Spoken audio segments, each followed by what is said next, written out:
On en profite ce soir pour parler d'équilibre budgétaire. Est-ce qu'on doit maintenir l'objectif au Québec du déficit zéro en 5 ans ou le reporter à plus tard? Daniel Boyer est président de la Fédération des travailleurs et des travailleuses du Québec et Charles Milliard est président-directeur général de la Fédération des chambres de commerce du Québec. Bonsoir, messieurs. Bonsoir. Daniel Boyer, d'abord, grosse sortie des syndicats un peu plus tôt cette semaine pour dire attention à l'austérité, attention, il faut reporter l'équilibre budgétaire à plus tard. Et vous parlez d'austérité. Qu'est-ce qui vous fait dire qu'il y a de l'austérité budgétaire qui pourrait pointer à l'horizon? Ben, écoutez, là, je pense que le gouvernement est assez clair. Pas question d'augmenter les taxes et les impôts. Donc, au niveau des revenus, augmenter les revenus, ça sera pas bien au rendez-vous. Donc, la seule façon d'atteindre un équilibre budgétaire rapidement, dans 5 ans, c'est le souhait du ministre des Finances, c'est de contrôler les dépenses. Et si on contrôle les dépenses, on va être dans des politiques d'austérité. Et nous, on pense que on ne devrait pas se fixer un objectif d'atteindre de l'équilibre budgétaire au moment où on se parle. On devrait plutôt se fixer un objectif de relance économique. Okay. Je pense que c'est éminemment important. Là. OK. On va y revenir sur le 5 ans. Charles Milliard, vous, dans votre mémoire, vous dites, et là, je vais vous citer, vous dites, on appuie la rigueur budgétaire, l'élimination des déficits, la réduction de la dette. Et en ce sens, dites-vous, la FCCQ appuie la gestion des dernières années des finances publiques par le gouvernement du Québec. Est-ce que vous dites qu'il faut revenir à l'équilibre en 5 ans? En fait, on a toujours été en faveur d'une grande rigueur budgétaire au niveau du gouvernement québécois pour justement être bien équipé en temps de guerre ou en temps difficile. Et on est dans une situation épouvantable en ce moment.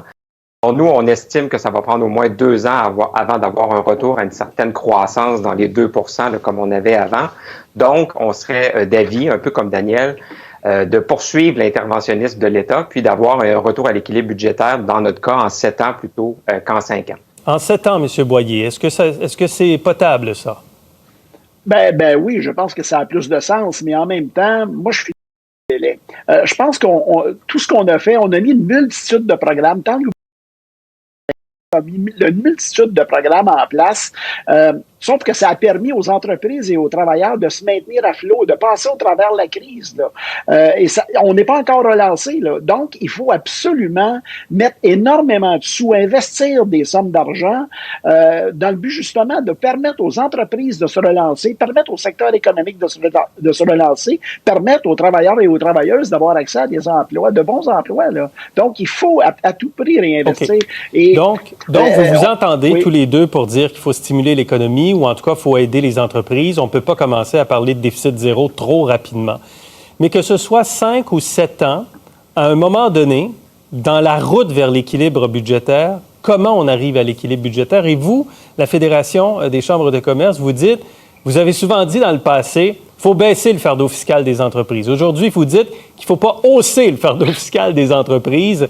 Est-ce qu'on peut faire ça? Revenir à l'équilibre sans augmenter les impôts des entreprises? Je vois que vous avez bien lu notre mémoire. Je suis très heureux d'apprendre ça ce soir. Sûr. Je vous dirais que, évidemment, on aimerait bien baisser le fardeau des entreprises, mais on essaie d'être poli et réaliste aussi et de ne pas augmenter le fardeau. Pour nous, c'est la priorité en ce moment. Pour ce qui est du retour à l'équilibre budgétaire, il y a une question de relativité là-dedans. Hein. La fameuse mesure du ratio dette brute PIB est très importante parce qu'elle nous compare aux autres nations à l'international sur le marché, justement, des prêts pour les dettes. Et quand on regarde le ratio en ce moment, on estime qu'il est autour de 50 %. Je vous rappellerai qu'il était de 51 % en 2017 et qu'en ce moment, on se maintient dans le milieu de peloton des pays de l'OCDE. Alors, évidemment, tout le monde va augmenter dans les prochaines années parce que 12 % du PIB mondial a été investi dans des mesures d'aide. Alors, il faut surveiller ça. Comment qu'on arrivera à un retour? Évidemment, je ne veux pas être jovialiste ce soir, mais il reste qu'avec la vaccination, vous avez vu les 4 millions de nouveaux vaccins attendus, on va avoir une reprise quand même dans l'exercice qui s'en vient. Et il y a certains secteurs qui vont quand même assez bien. Alors, je pense qu'on va avoir une certaine relance. La croissance économique va amener plus de revenus. Pas besoin d'augmenter les impôts des entreprises, dites-vous. Daniel Boyer, est-ce qu'on peut revenir à l'équilibre budgétaire, compter sur la croissance et ne pas augmenter les impôts? Ben, nous, on pense que oui, mais pour faire ça, il faut que le gouvernement injecte des sous, comme l'ensemble des gouvernements de la planète le font, et on a les moyens de le faire pour la bonne et simple raison. Bon, Charles parlait là, de la dette brute, mais il en demeure pas moins que parmi les pays du G7, le Canada est celui qui a la plus faible dette nette. Le Québec est mieux placé que l'Ontario encore, et la cote de crédit du Québec, elle est excellente. Par les temps qui courent, là, les taux d'intérêt sont super bas, donc c'est pas le temps de mettre des sous dans le fonds de génération. Faut pas mettre de l'argent de côté. Il faut dépenser des sous et on est capable d'emprunter à des taux d'intérêt qui sont fort intéressants. Vous dites même, Daniel Boyer, que le gouvernement devrait suspendre les paiements au fonds des générations. Pourquoi vous dites ça? Ben parce que c'est mettre de l'argent de côté pour rien, de l'argent dont on a besoin actuellement pour se relancer économiquement. Il faut faire ça. L'ensemble des gouvernements, puis écoutez, l'ensemble des économistes, c'est à peu près unanime, là, qu'on se parle de Godbout, Fortin, Montmarquette, et c'est pas nécessairement les amis du mouvement syndical, là, sont tous du même avis qu'on devrait emprunter, on devrait dépenser des sous pour se relancer. Puis écoutez, même Mme Yellen, là, la nouvelle secrétaire au Trésor aux États-Unis, dit qu'il faut investir. Là. Emprunter à très bas taux d'intérêt. Je pense qu'à peu près tout le monde s'entend là-dessus. Mais ne plus investir dans le fonds des générations, je crois, Charles Milliard, que vous n'êtes pas d'accord avec ça. Alors voilà le moment où on n'est pas d'accord. Moi, je pense que le fonds des générations, c'est deux choses. C'est un véhicule d'épargne important. On a des rendements intéressants pour le gouvernement du Québec, 5,5 annualisés dans les 12 dernières années. Et ça comprend l'année catastrophique de moins 22 de 2008. Mais c'est surtout un message positif à envoyer aux générations futures. Un jour, la COVID va disparaître, les Québécois vont être encore là. Donc, on a besoin d'investir dans le futur. Et moi, j'ai envie de vous dire avec un sourire, méfiez-vous des politiques et des politiciens qui veulent faire des mesures temporaires. Ça finit toujours par être permanent. L'impôt, ça devait être temporaire. Il y a plein de taxes qui devaient être temporaires.